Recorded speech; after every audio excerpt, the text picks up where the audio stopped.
Assalamualaikum warahmatullahi wabarakatuh. Perkenalkan, nama saya Imaya Nazada Zabila dengan nomor NIM 215080407111014 dari kelas A04 dengan mata kuliah Ikhtiologi dengan dosen pengampu Dr. Uun Yanuhar, Sarjana Perikanan, Magister of Science. Di sini saya akan melakukan praktikum pembedahan ikan. Ikan yang saya gunakan yaitu ikan lele. Tujuan dari praktikum ini yaitu untuk mengetahui anatomi, morfologi, dan morfometrik pada ikan lele.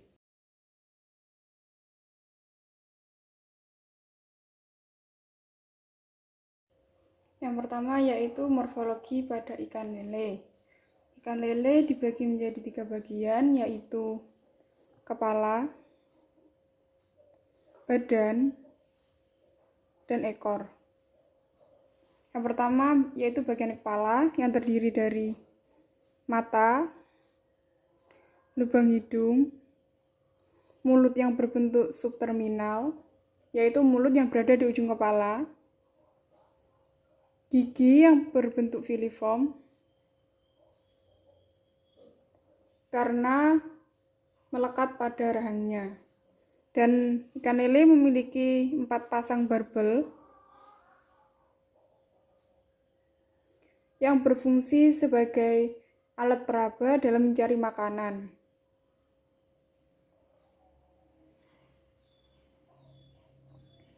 Dan yang terakhir yaitu operculum atau penutup insang.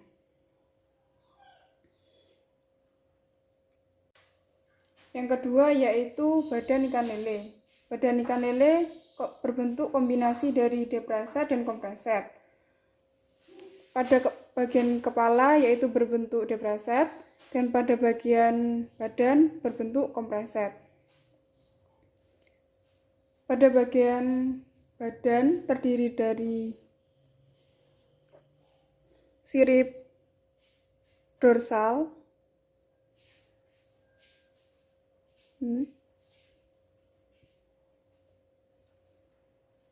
sirip ventral,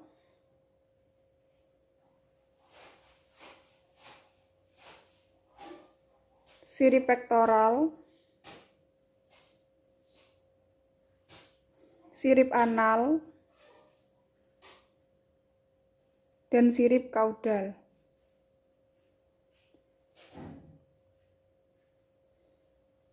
Ikan lele tidak memiliki sisik, namun memiliki lendir pada bagian tubuhnya yang berfungsi untuk mengurangi gesekan pada air sehingga ikan dapat berenang lebih cepat dan sebagai penutup luka dan pencegah infeksi.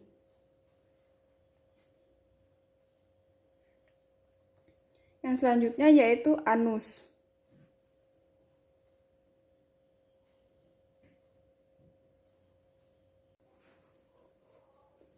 Yang ketiga yaitu bagian ekor. Ekor pada ikan lele berbentuk rounded, yaitu setengah lingkaran,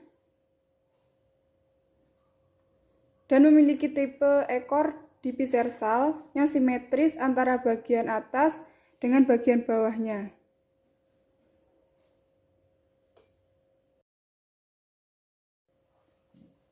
Selanjutnya yaitu pengukuran morfometrik pada ikan lele. Yang pertama total length atau panjang total, yaitu dari ujung mulut sampai ujung ekor paling panjang.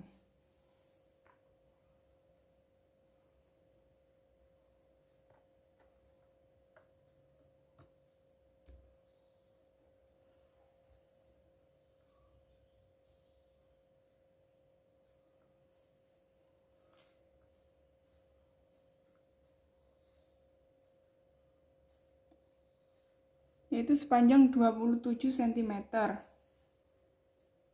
Yang kedua yaitu forked length.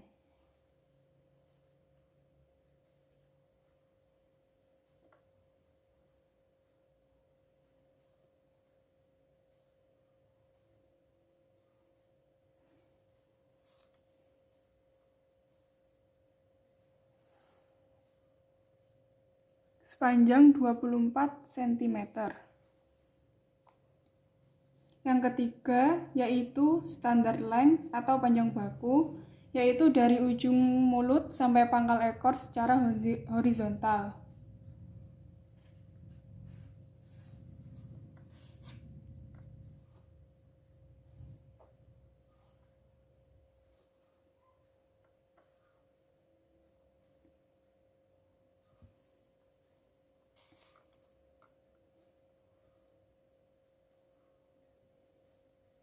Yaitu sepanjang 23 cm.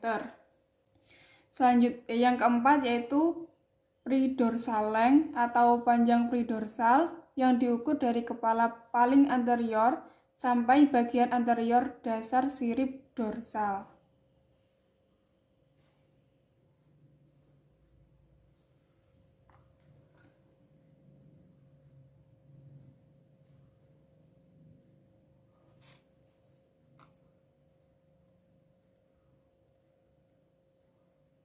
Yaitu sepanjang 7,5 cm.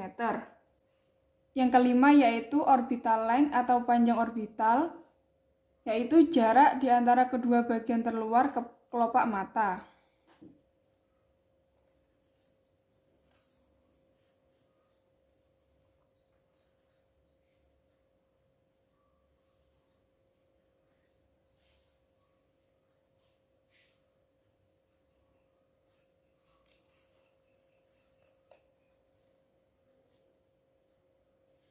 Yaitu sepanjang 1,5 cm.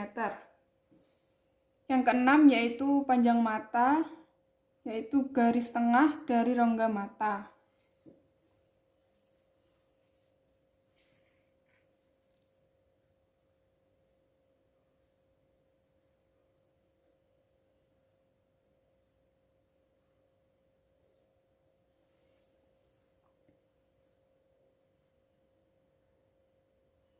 Yaitu 0,8 cm.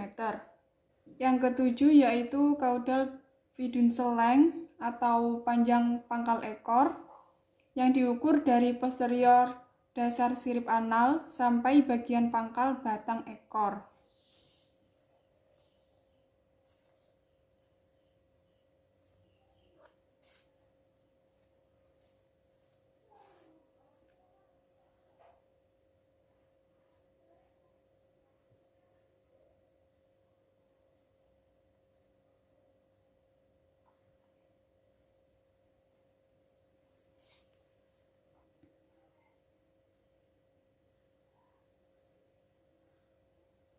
Yaitu 0,9 cm. Yang selanjutnya yaitu head length atau panjang kepala yang diukur dari bagian kepala paling anterior sampai tutup insang paling posterior.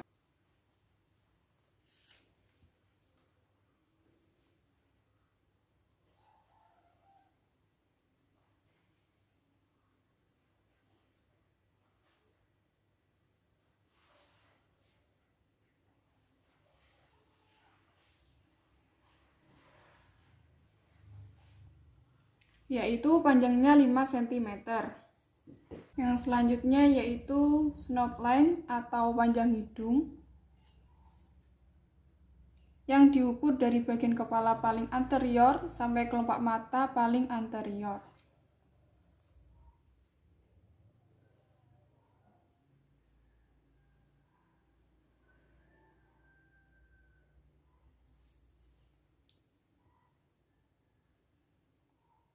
Yaitu sepanjang 1 cm. Yang selanjutnya yaitu post-orbital length atau panjang orbital belakang yang diukur dari bagian kelopak mata paling posterior sampai bagian tutup insang paling posterior.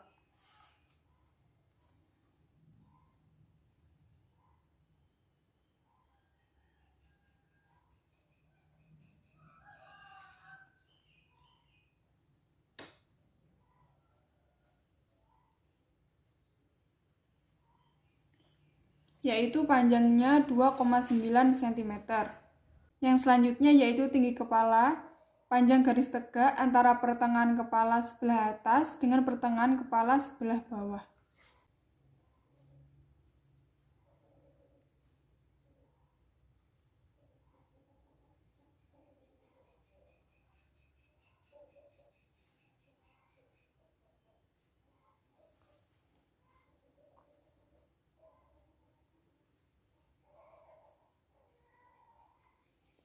yaitu tingginya 1,3 cm. Yang selanjutnya yaitu tinggi bawah mata.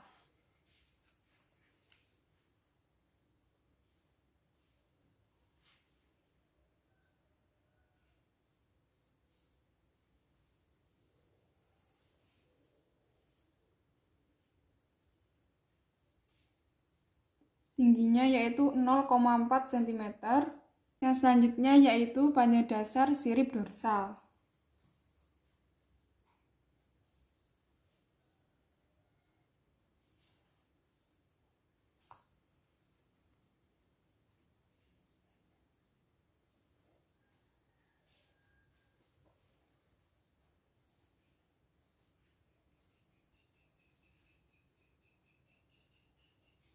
Panjangnya yaitu 13,2 cm. Selanjutnya panjang dasar sirip anal.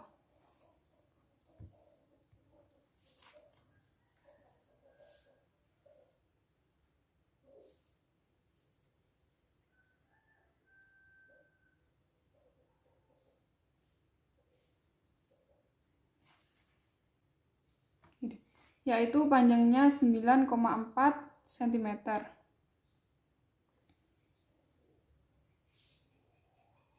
Selanjutnya tinggi sirip dorsal.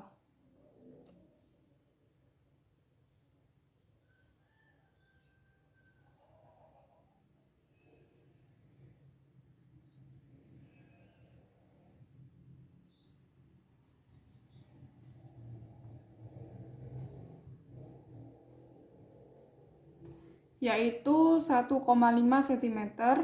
Tinggi sirip anal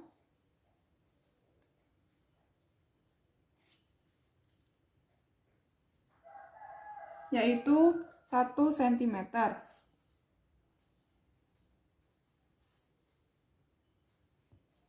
Selanjutnya panjang sirip pektoral.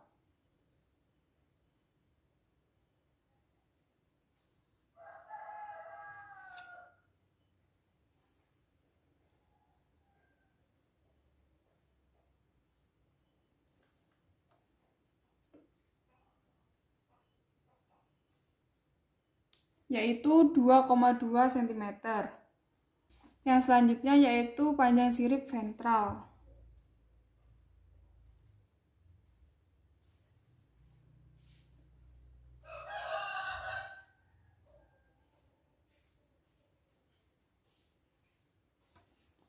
Yaitu panjangnya 1,8 cm.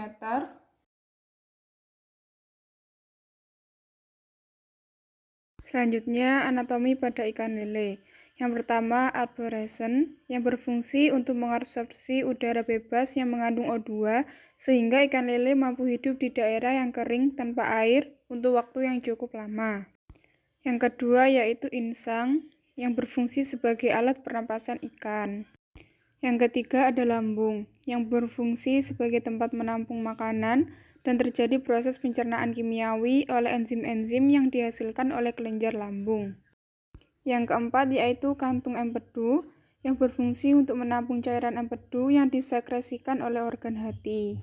Dan yang kelima ada usus, yang berfungsi untuk menyerap sari-sari makanan. Yang keenam yaitu hati, yang berperan dalam produksi cairan empedu yang bertugas dalam membantu proses pencernaan makanan. Dan yang ketujuh yaitu gonad, yang merupakan bagian dari organ reproduksi pada ikan yang menghasilkan telur pada ikan betina dan sperma pada ikan jantan. Sekian video praktikum dari saya. Apabila ada salah, saya mohon maaf. Terima kasih. Wassalamualaikum warahmatullahi wabarakatuh.